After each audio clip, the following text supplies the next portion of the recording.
Y es un gusto recibir esta mañana al senador del Frente Amplio, Asamblea Uruguay, Danilo Astori. Bienvenido, ¿cómo anda? ¿Cómo le va? Bien, muy buenos días. Muchas gracias por la invitación. Danilo, en declaraciones que usted hizo a la web del Frente Amplio señaló que tenía una visión crítica de lo que ha sido los anuncios de lo que el gobierno ha dado en llamar adecuación tarifaria.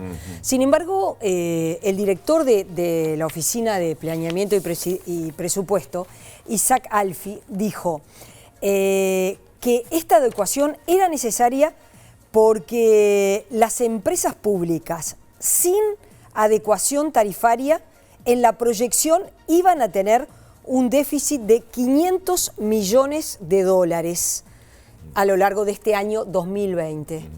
¿Es así? A criterio del gobierno, ¿fue necesaria una adecuación porque los costos de las empresas iban a quedar en rojo? Bueno, antes que nada tengo una visión muy crítica de cómo ha comenzado el gobierno en materia económica. Y voy a hacer, antes que nada, una apreciación política, porque parecería que el gobierno sigue en campaña electoral. Todos los anuncios que se hacen vienen acompañados de críticas muy duras acerca de los problemas que tiene el país sobre el gobierno anterior, utilizando incluso conceptos muy fuertes. Me parece que es un error grave que comete el gobierno actual, porque el país necesita, sobre todo para estos temas, actuar con la búsqueda de, si no entendimientos que borren diferencias, que eso no es posible porque tenemos visiones distintas sobre el país, por lo menos con un espíritu de cooperación que ayude a que las medidas que se tomen, no solo en el área tributaria, sino en toda el área económica, tengan el respaldo que vaya más allá de las fuerzas políticas que respaldan el gobierno.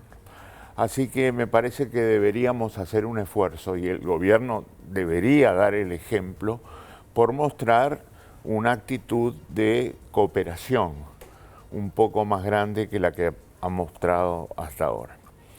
Me preocupan los anuncios que se han hecho y las afirmaciones que se han vertido. El gobierno del Frente Amplio entregó a todas las empresas públicas con resultados positivos.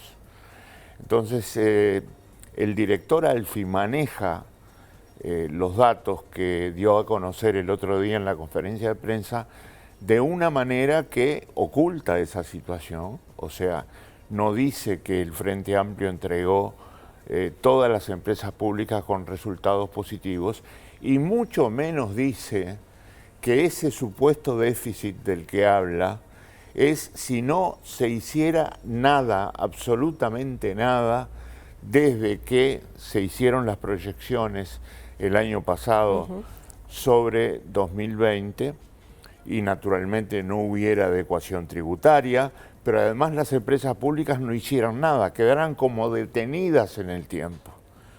Entonces, en ese caso podría haber un déficit de caja, no patrimonial, porque no es lo mismo un déficit de caja. Sí, él habla de déficit de caja para el año. ¿Verdad? Que un déficit patrimonial. Ninguna de las empresas públicas importantes del país, Antel, UTE, ANCAP, la Administración de Puertos, está en la situación de dar un desequilibrio patrimonial importante. Las empresas públicas del Uruguay están sanas, algunas han venido mejorando mucho a lo largo del gobierno del Frente Amplio, como ANCAP, por ejemplo. Así que hay que dar una visión más ecuánime, más clara acerca de lo que viven las empresas públicas, porque si no podemos llegar a conclusiones absolutamente falsas como las que estoy explicando. Ahora, me preocupa mucho el planteo que se ha hecho, en primer lugar sobre el gasto, porque lo que está planteando, en acuerdo con lo que dijeron en la campaña electoral los actuales miembros del gobierno, es un ahorro que en volumen anual llegaría a los 900 millones de dólares. Pero ese ahorro es absolutamente impracticable, porque, como dijeron el otro día en la conferencia de prensa, se va a basar, por un lado, en un tope del gasto en funcionamiento. Un 15% habló el presidente. Inversiones de 15%, topear el gasto en un 85% del volumen actual para toda la administración pública. Y eso es absolutamente imposible. No es posible en situaciones distintas aplicar el mismo tope con los mismos resultados y al mismo tiempo tiene un efecto recesivo importante. Dijo que en esto no iba a estar ni la salud, ni la educación. Ahora voy a eso. Ni las políticas sociales y tampoco los salarios, ¿no? Ese es otro capítulo. Pero fijémonos previamente bien en el tope de ejecución, porque afecta a los gastos de funcionamiento, pero también afecta a las inversiones. Y lo que está necesitando más Uruguay hoy son inversiones, sobre todo del sector público, porque el sector privado está en este momento deprimido. Obviamente hay que estimularlo, obviamente hay que poner herramientas al servicio del sector privado, pero el sector público tiene que empujar y topear el gasto sobre la base de lo que tenía asignado presupuestalmente en el año 2020, es un error importante a mi juicio. En segundo lugar, se señaló que se van a eliminar 1 de cada 3 vacantes que se produzcan. Y se refiere precisamente, además, a que no se afectarían las áreas de la salud, de la educación, de la seguridad, que son las áreas que la propia población demandó. Bueno, yo quiero decir que si realmente se quiere practicar esta medida de restricción del gasto, se va a terminar afectando a la salud, a la educación y a la seguridad. Porque si sacamos, y esa es una buena intención del gobierno, de la restricción a esas áreas, no hay cómo aplicar esa medida para ahorrar 900 millones de dólares. Hay una contradicción flagrante. O es precisamente la disminución del gasto en esa proporción, o se afecta los gastos y naturalmente las acciones políticas en materia de salud, educación y seguridad. Ahí hay un problema importante en cuanto a la propuesta de restricción del gasto. La fundamentación política que dio el gobierno es la necesidad de recuperar la competitividad y también el alto déficit que es, bueno, herencia de la administración del Frente Amplio, de algo menos de un 5%. Bueno, empiezo por lo segundo. Todos queremos disminuir el déficit fiscal, sin duda. Es un objetivo compartido por el gobierno actual y el gobierno saliente. Lo que tenemos es una diferencia de visión acerca de cómo encarar esta trayectoria descendente del déficit fiscal. El gobierno quiere hacerlo rápidamente porque sostiene que el déficit es insostenible. Esa es la palabra que se ha utilizado últimamente. Nosotros decimos otra cosa. Vayamos con más calma disminuyendo el déficit para evitar repercusiones negativas sobre la población, prácticamente concentradas en esas áreas fundamentales, y al mismo tiempo aprovechar las fortalezas que construyó el país. Un país que combate un déficit fiscal está en mucho mejores condiciones cuando financieramente está fuerte que cuando no tiene plata. Y Uruguay, perdón, termino enseguida, Uruguay está muy solvente financieramente y puede aprovechar el camino de la disminución gradual del déficit fiscal de modo de minimizar los efectos negativos sobre la sociedad en su conjunto, particularmente en las áreas de la salud, la educación y la seguridad. Entonces, vayamos con calma. Todos queremos disminuir el déficit fiscal, pero hay que hacerlo de modo de preservar las conquistas que ya ha logrado la sociedad uruguaya a lo largo de los últimos años. Astori, pero ¿no le pasó al gobierno del Frente Amplio que intentó disminuir ese déficit fiscal, de hacerlo de manera, como dice usted, gradual, y sin embargo el déficit fiscal trepó de 2015 a 2020 hasta llegar a lo que está hoy, es decir, trepó de manera considerable? No, trepó sobre todo del periodo anterior al periodo subsiguiente, que es el segundo gobierno del Frente Amplio, Tabaré Vázquez. Luego se pusieron en práctica medidas que neutralizaron un avance o un incremento mayor del déficit fiscal durante el segundo gobierno de Tabaré Vázquez. Pero no se puede hablar de crecimiento ni insostenible ni explosivo como algunos analistas han señalado. Uruguay tiene condiciones de asegurar una trayectoria descendente del déficit con medidas que tengan que ver con la calidad del gasto, sin duda, con medidas que tengan que ver con los ingresos, sobre todo estimulando la inversión. Por ejemplo, el otro día en la conferencia de prensa, el tema del estímulo a la inversión prácticamente no se tocó. ¿Y por qué no se tocó? Porque hay déficit fiscal. Pero entonces estamos en un círculo vicioso. Como no hay actividad, el déficit fiscal crece y al mismo tiempo, con un déficit fiscal combatido de la manera que propone combatirlo el gobierno, se neutralizan aún más las condiciones de inversión, sobre todo de inversión pública, y ni que hablar de inversión privada. El aumento del IVA, que fue también parte de 2 puntos, de pasar aquellos que utilizan tarjeta, ¿no? Esos 2 puntos, pasar de 18 a 20, desde el equipo económico se fundamentó que era necesario recortar ese beneficio. Bueno, ahora ingresamos en el terreno de los ingresos, que es el otro gran componente, el otro gran factor del resultado fiscal. Y la verdad es que el anuncio fue tremendo, ¿verdad? Sobre todo porque es una violación tan grande de un anuncio reiteradamente formulado en la campaña electoral de que no habría más impuestos, que sorprende absolutamente, y porque además se presenta no como un incremento tributario, porque esto es un incremento tributario, sino como algo oculto. Esto es, se van a rebajar, se dice, en 2 puntos los beneficios que se obtenían por concepto de IVA al usar tarjetas de débito. Pero una rebaja de beneficios tributarios es equivalente a un aumento tributario. Es el mismo efecto. Y se están rebajando en 4 puntos los gastos por servicio de gastronomía pagados con tarjeta de débito, por ejemplo, o tarjeta de crédito también.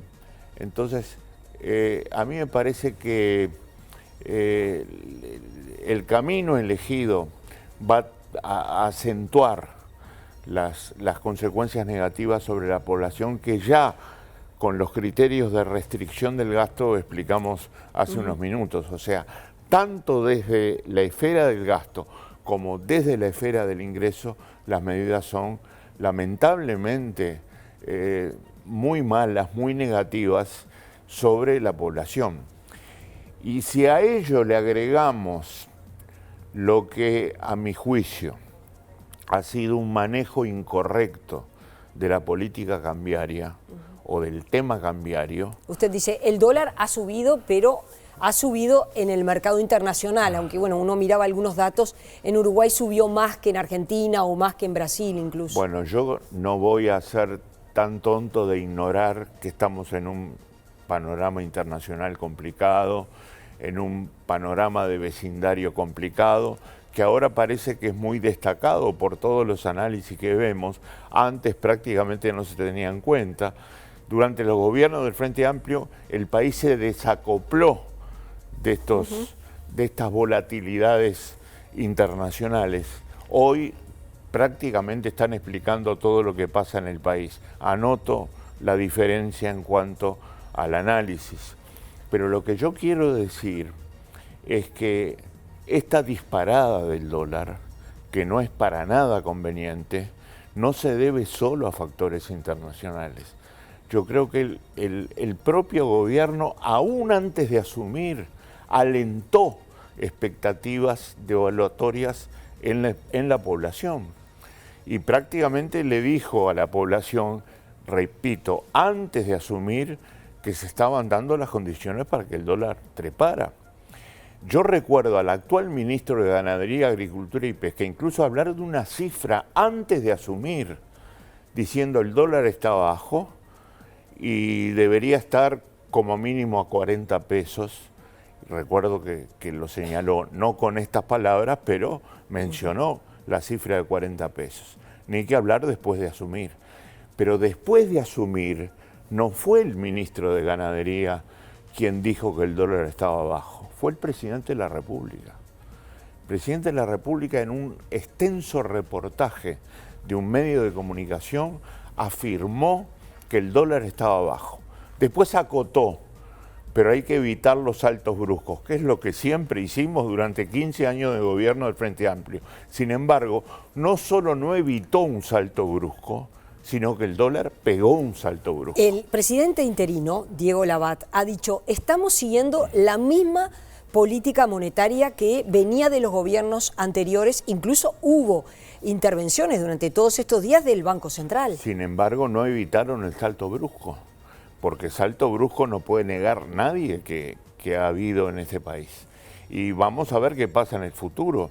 Ahora, si esto lo unimos al incremento tarifario que se acaba de disponer, hay que esperar presiones inflacionarias importantes en el país de los próximos tiempos.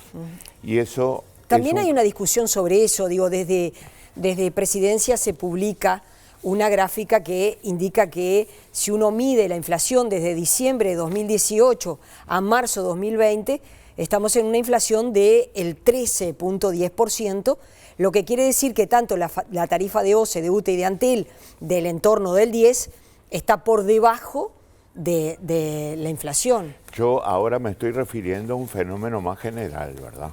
No estoy hablando ni de tarifas, ni de impuestos, ni de tratamiento del gasto.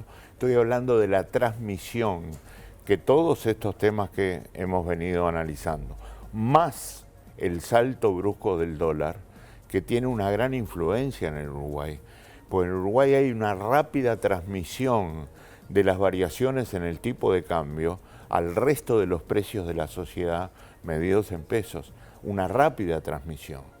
Y seguramente en los próximos tiempos los uruguayos vamos a ver un crecimiento de precios que en una parte importante va a estar asociada precisamente a algo que se manejó, en mi modesta opinión, y lo digo con respeto, mal, desde el principio del gobierno e incluso desde antes del gobierno. El gobierno actual llegó a sus funciones transmitiendo a la población que acá hay atraso cambiario, que el dólar estaba bajo, que había que subirlo por razones de competitividad de la producción.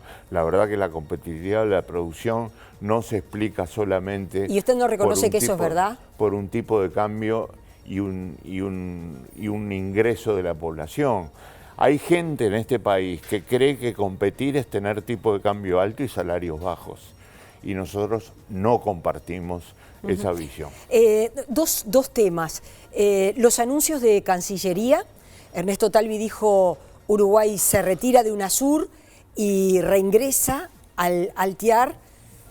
Bueno, yo creo que es una afirmación, o una decisión, mejor dicho, lo suficientemente importante como para tener una discusión nacional. ¿En el Parlamento? Puede ser en el Parlamento, puede ser también en otros ámbitos de la sociedad que estén vinculados a las relaciones internacionales. El Parlamento obviamente es una opción absolutamente fundamentada e importante, pero nadie discutió qué vamos a hacer en UNASUR, qué vamos a hacer en el TIAR, el Tratado Interamericano de Asistencia Recíproca, que en el pasado estuvo vinculado acciones dolorosas para los latinoamericanos en cuanto, digamos, al sufrimiento de decisiones imperialistas absolutamente claras, ¿verdad? No tiene un buen pasado el Tratado Interamericano de Asistencia Recíproca. Pero dejando esto de lado, a mí me parece que lo menos que podríamos haber hecho es plantear una discusión nacional y analizar el tema entre todos los uruguayos y ver qué opiniones pueden ser utilizadas como fundamento de una decisión de este tipo. Estamos hablando del retiro de una organización internacional en la que Uruguay está, y a mí me parece que eso merece una discusión un poco más profunda que la que hubo. En realidad no hubo ninguna discusión, hubo un anuncio de que se va a hacer eso. ¿Le preocupa desde el punto de vista del impacto económico toda esta situación que se está generando con el coronavirus? Bueno, yo no puedo ignorar que hay una suerte de expansión de la preocupación a escala mundial, que tiene efectos económicos, no tengo dudas.